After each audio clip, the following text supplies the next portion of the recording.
At sunrise, the floodplain turned gold, as if the delta had not spent the night hiding a lion from the world.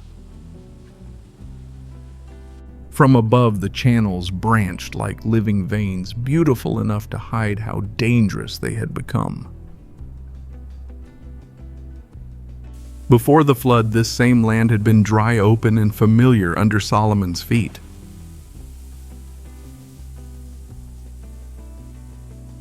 He had once led his pride through amber grass with the calm stride of an animal that knew every boundary. Every step he took in those days was unhurried, precise, and certain of the ground beneath him.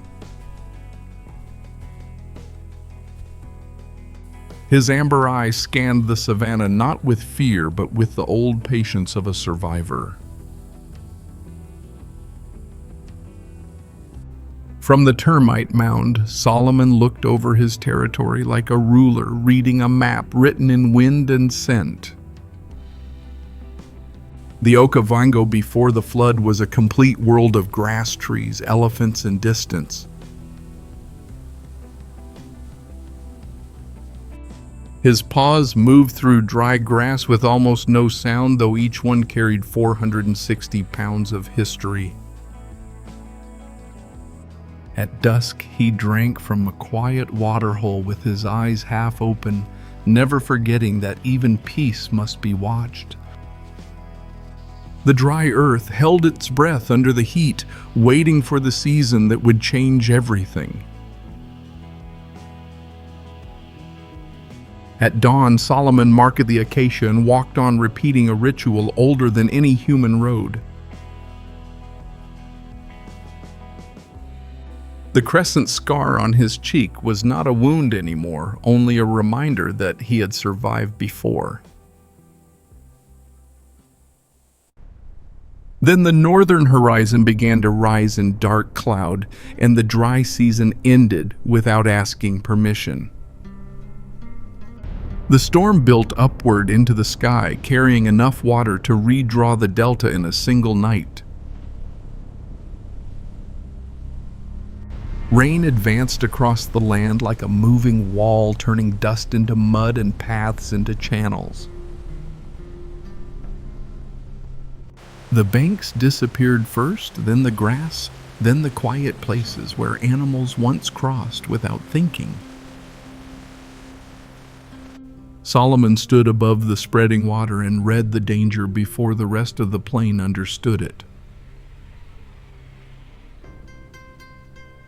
Rain darkened his mane, but he did not lower his head or look for shelter.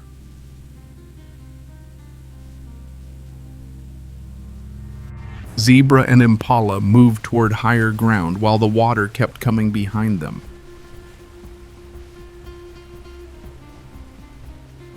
Solomon walked toward elevation with deliberate purpose, choosing height because instinct had given him no better map. When the water surrounded the ground on three sides, he stopped, looked once more, and lay down, facing the flood. From the air, the island was only a small oval of earth with a lion-shaped silence at its center. On day 3, Solomon paced the island's edge, measuring the prison that the water had made around him. His paw touched the water, felt the pull beneath the surface, and withdrew before instinct became mistake. He tested the current again, held his foot in it, and stepped back from a battle strength alone could not win. 400 meters of floodwater separated Solomon from the far bank, and every meter was moving against him. So he lowered his head to his forepaws and began conserving the last power he had. The water looked calm from above, but below the surface it carried mud, bacteria, debris, and a current he could not trust. Each time he rose, he moved less, then returned to stillness, as if stillness itself had become survival. Morning became noon, noon became evening, and Solomon remained on that shrinking island while time passed over him. By day 8, he leaned toward the water longer than before, then lifted his head, because he still knew better. He was surrounded by water he could not safely drink, and that was the quiet cruelty of the flood. White egrets crossed the sky above him, free to leave the place where he could only wait. Solomon followed them with his eyes until they vanished, then lowered his head as the sky emptied again. His eyes were drier, now slightly sunken, but the will behind them had not broken. At night, the floodwater reflected the stars, and somewhere in that darkness, one lion kept breathing. Moonlight turned his coat silver while his tail moved once, proving he was still there.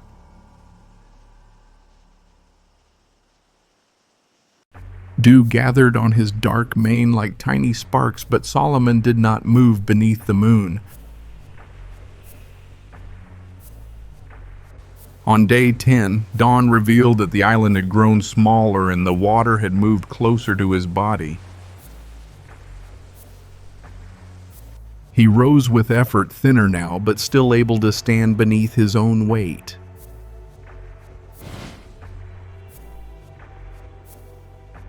His face had hollowed, yet his gaze stayed forward, focused on a world that had not come back for him yet. Then a research drone appeared in the distant sky, small enough to miss, and important enough to change everything. The drone held on Solomon, and for the first time in 11 days, the world knew exactly where he was. Solomon lifted his head and watched the machine above him, not frightened, only assessing this strange new thing. His amber eyes tracked the drone through the bright sky with a presence dehydration still could not take from him. When the drone banked away toward the station, the sky over the island became empty again.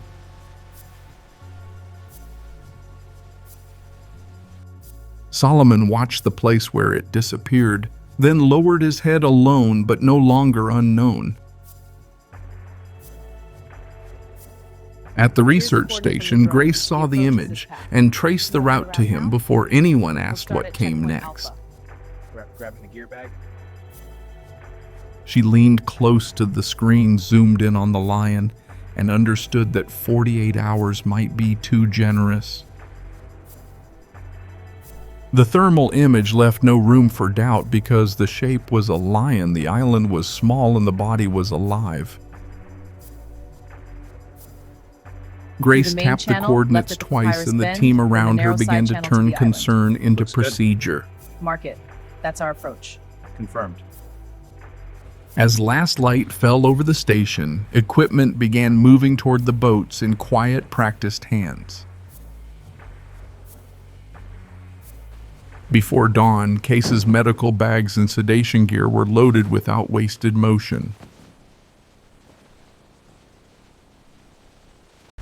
3 boats left the dock in mist, their headlamps cutting thin paths into the dark water. Grace stood at the bow of the lead boat, reading the water as carefully as she had read the map. The convoy entered a narrow papyrus channel where reeds brushed the hulls and every turn had to be earned. When the lead boat struck a hidden sandbar, the team moved instantly because delay was a danger of its own.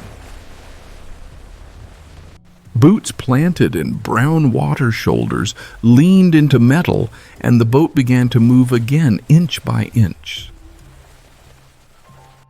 Grace checked the GPS, looked at the reed line, and signaled the driver to slow as they neared the final bend. Beyond that curve of papyrus waited the island, and every person in the boats knew it.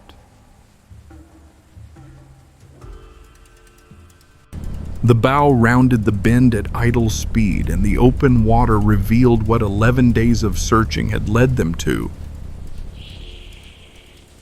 Solomon was standing at the center of the island, facing the boats, as if he had heard them coming from far away. The team froze because in wildlife rescue, the first decision belongs to the animal. Solomon did not charge, did not run, and did not lower himself in fear.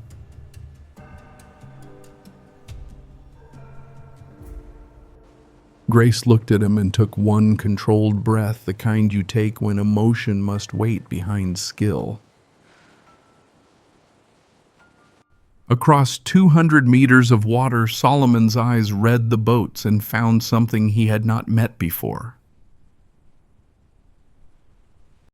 For a long moment, 3 boats and 1 lion held perfectly still, each side learning the other without a word. Then the team opened the sedation case, and practiced hands began the most delicate part of the rescue. The dart was loaded with deliberate precision because one small mistake could become another lost chance. Grace checked the wind, adjusted her stance, and let the weapon remain lowered until the moment was right. Grace fired once, absorbing the soft recoil without taking her eyes from the target. The dart settled into the thick shoulder muscle with no open wound and no blood visible in his coat. Solomon flinched, turned toward the sting, then faced the boats again as the sedative began its quiet work. 7 minutes later, he was still standing, but his weight had shifted and the sharpness in his gaze had softened. His legs began to give way in sequence, not as a collapse, but as a great body slowly surrendering to sleep.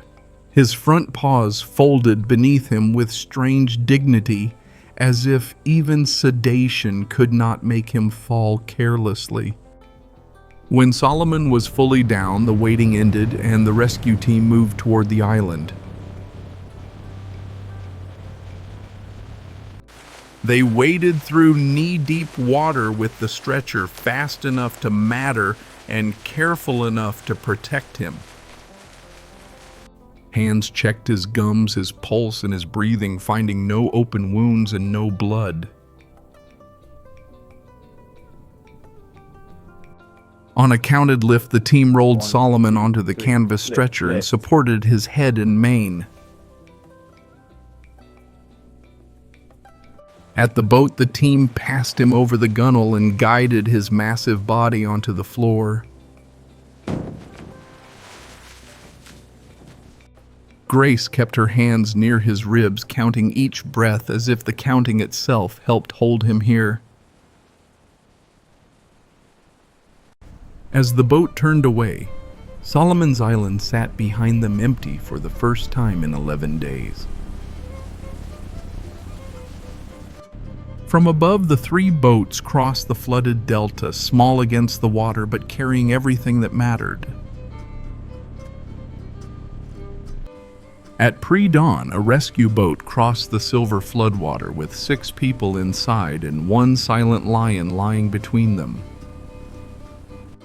Grace watched his breathing as the sky brightened, holding herself as steady as the water would allow.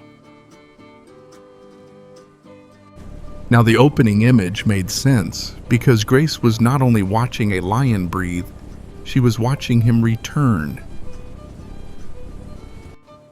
No one in that boat spoke because every breath from Solomon mattered more than any human voice. His chest rose, held for a moment, and fell again with the slow weight of a body that had nearly run out of time. His eyes stayed closed, but beneath the lid, life still flickered in a way only Grace could recognize. Grace counted his pulse with 2 fingers under his jaw, not trusting hope until the rhythm answered her back. Around them, the Okavango spread without end, making one boat and one lion look impossibly small. One huge paw rested on the wet aluminum floor, still heavy with the authority of a king who could not stand. By late afternoon, the convoy reached the recovery facility, and the next phase of saving Solomon began. Passing Solomon. On dry ground, the team lifted him again with the same care, moving his sedated body toward shade and hay. Inside the recovery space, they laid him down softly, and the room became quiet around him. The IV line was prepared, placed carefully, and started with the controlled calm of people who knew what his body needed. Drop by drop, clear fluid moved through the line toward everything 11 days had taken away. Outside, a larger enclosure waited in morning light, open enough to feel like a beginning. On day 2, Solomon opened his eyes in the shade and began reading the edges of this new place. By day 3, the amber had sharpened again, and his eyes followed a bird through the acacia above him. He lifted his head with control, now looking left, right, upward, and toward the quiet humans beyond the shade. On day 4, Solomon stood fully on his own, thinner than before, but no longer trapped inside weakness. He walked to the far corner of the enclosure, not pacing now, but choosing a direction.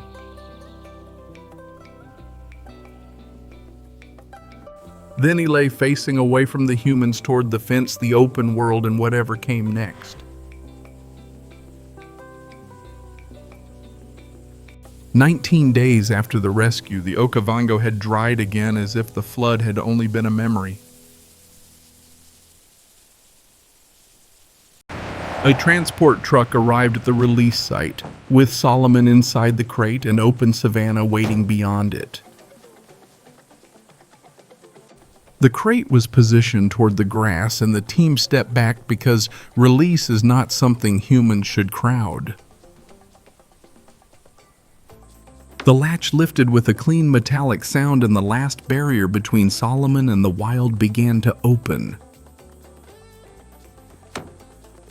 The door swung wide, framing gold grass, acacia sky, and the dark shape of Solomon holding still inside.